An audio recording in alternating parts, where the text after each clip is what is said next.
मतलब हमको क्या डिस्कस करना है पहले मैं वो क्लियर कर दूं। हम इस विषय पर बात करना चाह रहे हैं कि मारवाड़ में जो राठौड़ हैं, जो जोधपुर वाले राठौड़ हैं, ये आए कहां से, मतलब शाखाओं पर हम डिटेल से बात करना चाह रहे हैं। तो मारवाड़ से पहले हमको एक बार हथुंडी, वागड़ और धनोप पर बात करनी पड़ेगी, उसके बाद फिर मैं मारवाड़ पर आऊंगा। क्लियर है? अब सुनना, हथुंडी पर राठौड़ों का शासन रहा। कोई सोर्स है साहब आपके पास में? है सोर्स मेरे पास, ध्यान दो। एक हमको अभिलेख मिलता है 997 ईस्वी का, 997 ईस्वी का, जो एक राठौड़ शासक धवल के बारे में जानकारी देता है।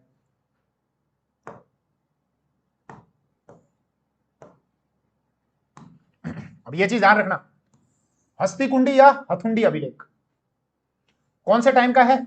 997 ईस्वी का। मतलब मारवाड़ में जब राठौड़ आए थे राव सिंहा 1240 में, तो उससे बहुत पहले का है ये। तो राठौड़ राजस्थान में पहले से थे। कहां से मिला साहब? ये मिला आपके बीजापुर से। बीजापुर वो दक्षिण भारत वाला नहीं, पाली में एक जगह आती है बीजापुर, राजस्थान का जो जिला है पाली, वहां पर मिला है। क्या बताता है ये अभिलेख? ये कहता है कि हथुंडी का जो शासक वो मैं हूं, धवल राठौड़। धवल राठौड़ की जानकारी देता है कि भैया मैं हथुंडी का शासक हूं, मेरे पिता का नाम है ममट राठौड़, ठीक है, और बोले मैंने चित्तौड़ वालों की हेल्प करी है। चित्तौड़ वालों पर जब संकट आ गया था, मेवाड़ वालों पर, तो मैंने हेल्प की है। क्या हेल्प की है साहब आपने? बोले साहब ये चित्तौड़ के शासक हैं। कौन है ये? शक्ति कुमार। मतलब अब मैं डिटेल से बता रहा हूं उस चीज को, जानकारी तो ये मिलती है हमको, लेकिन ये जो कह रहे हैं कि मैंने चित्तौड़ वालों की सहायता की, मेवाड़ वालों की, तो किस संबंध में सहायता की है? हालांकि मेवाड़ रियासत में मैं बहुत डिटेल से आपको बता चुका, लेकिन यहां सुनना कि मेवाड़ के शासक थे शक्ति कुमार। इनके टाइम में मालवा के शासक, मालवा या मांडू, ये वाला क्षेत्र, ये वाला क्षेत्र आपका मालवा, राजस्थान मध्य प्रदेश के बीच वाला, तो यहां के शासक मुंज परमार, ये मुंज परमार, इन्होंने अटैक किया था, चित्तौड़ पर अधिकार कर लिया था, फिर किसी सिंधुराज को दे दिया, सिंधुराज परमार को, फिर बाद में चित्तौड़ किसी भोज परमार के अधीन आ गया, और भोज परमार ने यहां पर एक मंदिर भी बनवाया था मेवाड़ रियासत में। ध्यान करो, मैंने बताया आपको ये वाला मंदिर, ये मंदिर कहलाता आपका समिदेश्वर मंदिर, चित्तौड़ में। चित्तौड़ में जाओगे तो ये मंदिर मिलेगा आपको। तो परमारों का जब यहां पर अधिकार हो गया था, तो भोज परमार ने मंदिर बनाया था, और उस समय इस मंदिर को कहते थे त्रिभुवन नारायण मंदिर, त्रिभुवन नारायण मंदिर, क्योंकि भोज परमार की जो उपाधि थी वो त्रिभुवन नारायण लगाया करते थे, मतलब त्रिभुवन नारायण भोज परमार, और उन्होंने यह मंदिर बनाया, तो इसीलिए नाम पड़ा इसका त्रिभुवन नारायण मंदिर। बाद में मेवाड़ के एक शासक हुए थे मोकल, और मोकल ने इसका जीर्णोद्धार कराया था, और इसका नाम, कैसे इसका नाम चेंज हुआ इसकी जानकारी नहीं मिलती, लेकिन बाद में इसका नाम यह हो गया था समिदेश्वर मंदिर। आई बात समझ में? हमारा विषय राठौड़ रियासत चल रहा है, तो यहां इस सोर्स से मैं आपको यह बता रहा हूं केवल कि हस्तिकुंडी जो पाली में आता है, वहां पर राठौड़ शासन कर रहे थे। इस बात की जानकारी हमको हस्तिकुंडी के अभिलेख से मिलती है, जो 997 ईस्वी का है, और धवल राठौड़ जो यहाँ के शासक थे उनके संबंध में जानकारी मिलती है। फिर सुनो, और भी जानकारी हमको मिलती है, वो इस अभिलेख से नहीं मिलती, लेकिन धवल राठौड़ के बारे में हमको कुछ जानकारी और मिलती है। उनसे यह पता चलता है कि जो हस्तिकुंडी में राठौड़ शासन कर रहे थे, ये इतने मतलब प्रभावी थे, शासन इनका कोई छोटा मोटा नहीं था, क्योंकि आप दूसरों की जाके हेल्प कर रहे हो। हेल्प आप कब करोगे? जब आप खुद ताकतवर होगे। तो ये चित्तौड़ वालों की जाके हेल्प कर रहे हैं। इसके अलावा इन्होंने लिखा है कि जब नाडोल के एक शासक है, नाडोल पाली में ही आता है, और यहां के कोई शासक थे आपके महेंद्र चौहान, तो इन्होंने महेंद्र चौहान की भी हेल्प की। कोई दुर्लभ राज चौहान ने अटैक किया था महेंद्र चौहान पर, और इन्होंने हेल्प की धवल राठौड़ ने। फिर और जानकारी मिलती है कि साहब आबू के कोई हैं, आबू जो आपके सिरोही में आता है, वहां के हैं कोई धरणी वराह, मैंने उनको शरण दी। तो धवल राठौड़ जाके चित्तौड़ वालों की हेल्प कर रहा है, कोई महेंद्र चौहान की हेल्प कर रहा है, इसके अलावा आबू के धरणी वराह को अपने यहां पर शरण दे रहा है, आश्रय दे रहा है। तो इसका मतलब राठौड़ों का जो हथुंडी या हस्तिकुंडी जो पाली में आता है, वहां पर शासन था, तो प्रभावी शासन रहा होगा, तभी आप हेल्प कर रहे हो बढ़ के दूसरों की। आई इतनी बात समझ में? अब आओ, वापस आओ। तो एक तो ये वाली शाखा, ये क्लियर हो गई, पाली वाली। धनोप, एक कोई शिलालेख मिलता है हमको 1006 ईस्वी का, यहां से भी कुछ राठौड़ों की जानकारी मिलती है। कोई एक शासक थे चच्च राठौड़, इसके अलावा दंतीवर्म हो गए, भल्लीन हो गए, इसके अलावा बुद्धराज हो गए, और गोविंद राठौड़ हो गए। तो यहाँ धनोप से भी जानकारी मिलती है। कब की बात हो रही है? 1006 ईस्वी की। मतलब जब मारवाड़ या जोधपुर में राठौड़ों की सत्ता स्थापित हुई थी, उससे लगभग हमको 200-250 साल पहले यहां जानकारी मिल रही है। हस्तिकुंडी से जानकारी मिल रही है। फिर ये वागड़ से भी जानकारी मिलती है कुछ हमको। देखो, एक तो ये जो वागड़ वाला क्षेत्र है राजस्थान के, डूंगरपुर, बांसवाड़ा, इन जिलों को कहा जाता है वागड़। बागड़ मत करना, वागड़ करना इसको। यहां जिन राठौड़ों ने शासन किया वो कहलाए वागड़िया राठौड़ या छप्पनिया राठौड़। क्यों? क्योंकि ये देखो, राजस्थान का एक जिला प्रतापगढ़, प्रतापगढ़ से और बांसवाड़ा के बीच के इस क्षेत्र को कहा जाता है छप्पन का मैदान। और इस छप्पन के मैदान पर राठौड़ों ने शासन किया, तो वो यहां पर कहलाए छप्पनिया राठौड़। हालांकि बाद में फिर गुहिलों का प्रभाव बढ़ गया था, लेकिन इन राठौड़ों को कहा गया छप्पनिया राठौड़। क्लियर?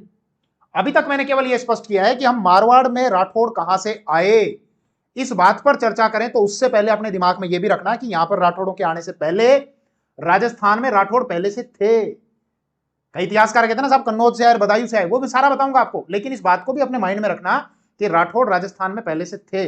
भले ही आपका हस्तिकुंडी वाला क्षेत्र ले लो, वागड़ वाला क्षेत्र ले लो या धनोप वाला क्षेत्र ले लो। अब सारा फोकस हम इस बात पर करते हैं कि हमारी जो रियासत है वो मारवाड़ रियासत है, क्योंकि अब हमको डिटेल से इसी पर पढ़ना है। पहले उत्पत्ति और उसके बाद फिर हर एक शासक के बारे में बहुत डिटेल से चर्चा करनी है। तो अब विषय यह है कि मारवाड़ में जो राठौड़ आए ये कहां से आए। एग्जाम के पॉइंट ऑफ व्यू से तो सीधा अगर आरपीएससी आपसे पूछे तो आपको सीधा लिखना है कि मारवाड़ के राठौड़ या तो कन्नौज से रिलेटेड है, या बदायूं से रिलेटेड है, या हस्तिकुंडी के राठौड़ों से रिलेटेड है। मतलब यह है कि बेटा मारवाड़ के राठौड़ कहां से आए, इस पर इतिहासकार एक मत नहीं है, सब अलग अलग बात करते हैं।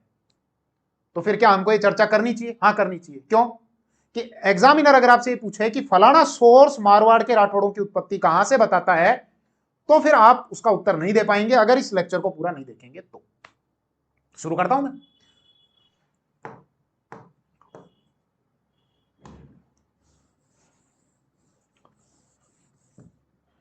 यह है कन्नौज यूपी में, यह है बदायूं, और यह है आपका राजस्थान में मारवाड़, जहां राठौड़ों की सत्ता रही। वो सोर्स बता रहा हूं सबसे पहले आपको, जो ये कहते हैं कि राठौड़ कन्नौज से और फिर मारवाड़ की तरफ आए। कौन से सोर्स? एक तो है आपकी जोधपुर राज्य की ख्यात, जोधपुर राज्य की ख्यात, वो ये कहती है साहब कन्नौज से आए मारवाड़। फिर दयालदास कहते हैं।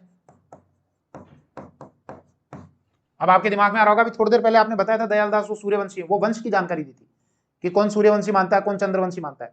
फिर अब क्या चर्चा कर रहे हैं? अब ये चर्चा कर रहे हैं कि मारवाड़ में कहां से आए। आ रही ना बात समझ में? जोधपुर राज्य की ख्यात कहती है साहब कन्नौज से आए हैं, दयालदास भी कहते हैं कि नहीं साहब ये कन्नौज से आए हैं। फिर मुणोत नैण सिंह वो भी कहते हैं हाँ साहब कन्नौज से आए हैं। कर्नल जेम्स टोड, हाँ ये कन्नौज से आए हैं। इसके अलावा पृथ्वीराज रासो, जो चंद्रबरदाई के द्वारा लिखा गया है, वो भी ये कहते हैं कि हाँ मारवाड़ के जो राठौड़ हैं ये कन्नौज से और फिर यहां पर आए। तो कन्नौज से कौन कौन बताता है ये सोर्स, आप लिख सकते हैं। एक इतिहासकार हुए आपके डॉक्टर हॉर्नली, गाड़ी का हॉर्न बजाते हैं ना, तो हॉर्न तो मेल वर्जन है, हॉर्नली फीमेल वर्जन, समझ लो याद रखने के लिए। हॉर्नली ये कहते हैं कि ना ऐसा नहीं है। बोले फिर कैसा है? बोले साहब ये बदायूं से आए हैं, कन्नौज से नहीं आए हैं, ये बदायूं से और फिर मारवाड़ की तरफ आए हैं। फिर हॉर्नली ये कहते हैं कि आप लोगों की एक गलत फहमी है। बोले क्या गलत फहमी है? बोले कन्नौज में राठौड़ थे ही नहीं। बोले ये क्या बात कर रहे हो आप, कन्नौज में राठौड़ थे ही नहीं, राठौड़ तो आपके बदायूं में थे, यहां पर थे राठौड़। तो बोले फिर कन्नौज में कौन थे? बोले साहब कन्नौज में तो गहड़वाल थे। फिर डॉक्टर हॉर्नली से किसी ने पूछ लिया, और हॉर्नली साहब अब आप हॉर्न बजा बजा के सिर में दर्द मत करो, आप कह रहे हो कि कन्नौज में तो गहड़वाल थे, बदायूं में आपके राठौड़ थे, हम तो ये पढ़ते आ रहे हैं यहां पर ये गहड़वाल ये राठौड़ ही तो हैं। भाई जिन शासक को हम पढ़ते हैं राठौड़ जयचंद गहड़वाल, तो उनके नाम के आगे राठौड़ ही तो लग रहा है, आप कंफ्यूज क्यों कर रहे हो हमको? भाई जयचंद गहड़वाल के तो वंशज बता रहे हैं, कन्नौज के जो शासक थे। हमने तो ये पढ़ा है कि जयचंद गहड़वाल के ये वंशज है, ये राठौड़ी थे। बोले नहीं साहब, ये गहड़वाल अलग है और राठौड़ अलग है। बोले साहब पहेलियां मत बुझाओ, सीधी सीधी बात बताओ। बोले सुनो मेरी बात। एक तो क्या बताया कि बदायूं और कन्नौज के जो वंश हैं वो अलग अलग हैं। मतलब हॉर्नली पहले ऐसे इतिहासकार हैं जो ये कह रहे हैं कि बदायूं और कन्नौज के जो वंश हैं वो अलग अलग हैं। ये सबसे पहले बताने वाले एक तो ये इतिहासकार है। फिर ये कहते हैं कि मेरी बात सुनो, जयचंद गहड़वाल के जो पूर्वज थे, इनसे पहले विजय चंद्र और उनसे पहले गोविंद चंद्र। बोले हाँ ठीक थे। तो क्या हो गया? बोले साहब गोविंद चंद जो थे ना, ये एग्जाम में लिखना नहीं आपको, केवल मैं जानकारी के लिए बता रहा हूं ना, कि गोविंद चंद की एक पत्नी थी, उनका नाम मेरे को ध्यान नहीं आ रहा, उनका कोई एक शिलालेख हमको मिलता है। गोविंद चंद की पत्नी का कोई एक शिलालेख मिलता है। उस शिलालेख में गोविंद चंद के नाम के आगे गहड़वाल लगा हुआ है, राठौड़ नहीं लगा हुआ। तो बोले उससे क्या हो गया? बोले उससे ये हो गया कि एक सोर्स हुआ आपका पृथ्वीराज रासो। उस पृथ्वीराज रासो में सबसे पहले गहड़वाल शब्द के आगे राठौड़ जोड़ दिया गया, और आगे फिर जो भी ख्यात लिखते चले गए, उन ख्यातों में गहड़वालों को राठौड़ मानने की भूल करते चले गए, करते चले गए, करते चले गए। बोले नहीं साहब ये बात आपकी हमको तो नहीं जमी, कुछ और सोर्स बताओ। बोले सुनो मेरी बात। कई ऐसे उदाहरण देखने को मिलते हैं जिसमें कन्नौज और बदायूं दोनों में वैवाहिक संबंध स्थापित होने की जानकारी मिलती है कि इन्होंने यहां विवाह कर दिया या इन्होंने यहां विवाह कर दिया। तो अगर ये दोनों यहां पर राठौड़ होते तो एक दूसरे के साथ शादी करते नहीं। बोले मतलब? बोले एक वंश के जो लोग हैं वो आपस में विवाह नहीं करते, राठौड़ों का विवाह राठौड़ों में नहीं हो सकता, इसी प्रकार जो बाकी वंश हैं उनका विवाह उसी वंश में नहीं हो सकता। तो अगर दोनों जगह राठौड़ होते तो दोनों में वैवाहिक संबंध स्थापित होने की जानकारी नहीं मिलती, और यह जानकारी मिलती है इसीलिए कन्नौज में अलग वंश है और बदायूं में अलग वंश है। कन्नौज वाला जो है वो गहड़वाल वंश है और बदायूं में जो है वो राठौड़ वंश है, और ये बदायूं के राठौड़ ही मारवाड़ में आए हैं। ये कौन कहते हैं? Doctor Hörnli. तो हॉर्नली पहले ऐसे इतिहासकार हैं जो कन्नौज और बदायूं के जो वंश हैं इनको अलग अलग बताते हैं। क्लियर? फिर अब जब ये बात हो गई तो एक और इतिहासकार निकल कर आए, डॉक्टर माथुर। बोले माथुर साहब अब आप सिर में दर्द मत करना, सीधी सीधी बात बताना। बोले सीधी सीधी बात यह है, दोनों राठौड़ है। अरे साहब सिर में क्यों दर्द कर रहे हो? ये वाले सोर्स तो ये कह रहे हैं कि कन्नौज से आए हैं, वो ओनली साहब हॉर्न बजा बजा के ये कह रहे हैं कि ये दोनों अलग अलग हैं, एक गहड़वाल है एक राठौड़ है, ये बदायूं से आए हैं। अब आप सिर में दर्द कर रहे हो, आप कह रहे हो कि बदायूं और कन्नौज दोनों में ही राठौड़ है, कुछ है, कोई कागज पत्री है आपके पास में? बोले हाँ। क्या है साहब? बोले मेरे पास में त्रिलोचन पाल का एक ताम्र पत्र है जो 1151 विक्रम संवत का है।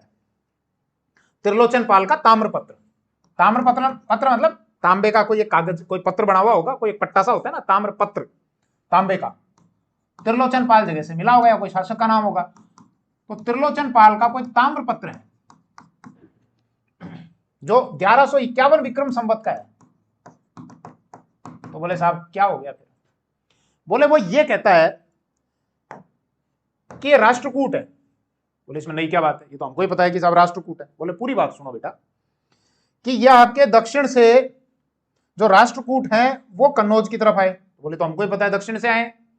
बोले पूरी बात सुनो बेटा, ये आए कन्नौज, कन्नौज से इन राष्ट्रकूटों की एक शाखा तो चली गई बदायूं, और यहीं से एक शाखा इनकी चली गई मारवाड़। आई बात समझ में? आपको उलझना नहीं है।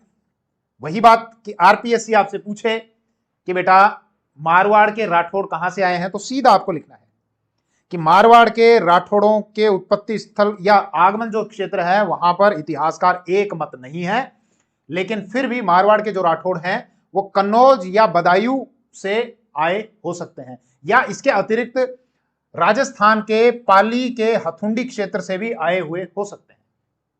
क्योंकि देखो अब आप इधर क्यों भाग रहे हो कन्नौज और बदायूं की तरफ? आप एक बार ये भी तो सोचो, यहां पर राठौड़ों के शासन की स्थापना करने वाले थे राव सिंहा।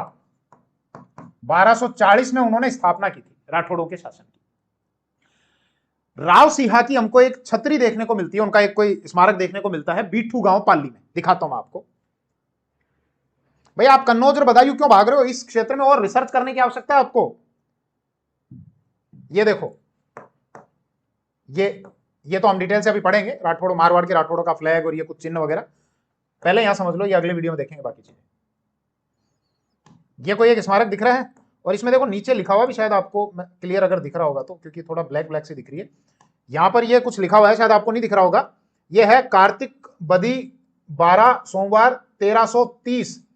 कार्तिक बदी 1330, मतलब इसको अगर हम कन्वर्ट करते हैं ईस्वी में तो यह आता है आपका 1273 ईस्वी। 9 अक्टूबर 1273 ईस्वी का ये राव सिंहा का एक हमको कोई सोर्स देखने को मिलता है, उनसे रिलेटेड है। कहां पर देखने को मिलता है? ये आपका बीठू, ये जगह आती है आपकी पाली में। देखो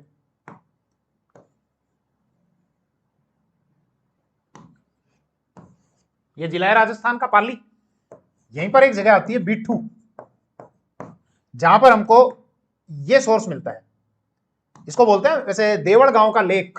ये कोई जगह होगी देवड़, वहां पर लगा हुआ है देवड़ गांव का लेक, जहां से कुछ जानकारी मिलती है साहब, ये डेट वगैरह। इसके अलावा राव सिंहा जो मारवाड़ के राठौड़ों के जो संस्थापक थे, प्रवर्तक थे, उनके पिता का नाम भी यहां पर देखने को मिलता है सेतराम, इसी में लिखा हुआ है, आप गूगल पे सर्च करके देखना। इनकी पत्नी का नाम भी देखने को मिलता है पार्वती सोलंकी। मतलब यहां से ये बात तो क्लियर है कि राठौड़ों का जो शुरुआती क्षेत्र रहा होगा मारवाड़ के राठौड़ों का, वो पाली के आसपास का था। क्योंकि अब सिंहा जी के बाद ही आगे जो वंशावली चलेगी, सिंहा, फिर आस्थान और कई शासक हुए थे, फिर आपके दूहड़, मल्लीनाथ, वीरमदेव, चूंडा, रणमल, जोधा, शुरुआत इनसे होती है। इनका क्षेत्र पाली के आसपास का क्षेत्र है। तो फिर आप ये क्यों भूलते हो कि यही पाली के हस्तिकुंडी में हमको 997 का एक अभिलेख पहले मिला था, और यहां पर किसी शासक की जानकारी मिलती है धवल राठौड़ की, मैंने अभी आपको बताया। तो यहां पर तो राठौड़ पहले से शासन कर रहे थे, तो आप कन्नौज और उधर बदायूं की तरफ क्यों भाग रहे हो? आप इस बात पर और रिसर्च करो ना कि ये जो मारवाड़ के राठौड़ हैं, ये यहां हस्तिकुंडी से भी तो रिलेटेड हो सकते हैं, क्योंकि हस्तिकुंडी वाले भी पाली में शासन कर रहे थे। और राव सिंहा जी की जो मृत्यु है वो यहीं बीठू पाली में हुई थी, यहीं पर उनका स्मारक बनाया गया है।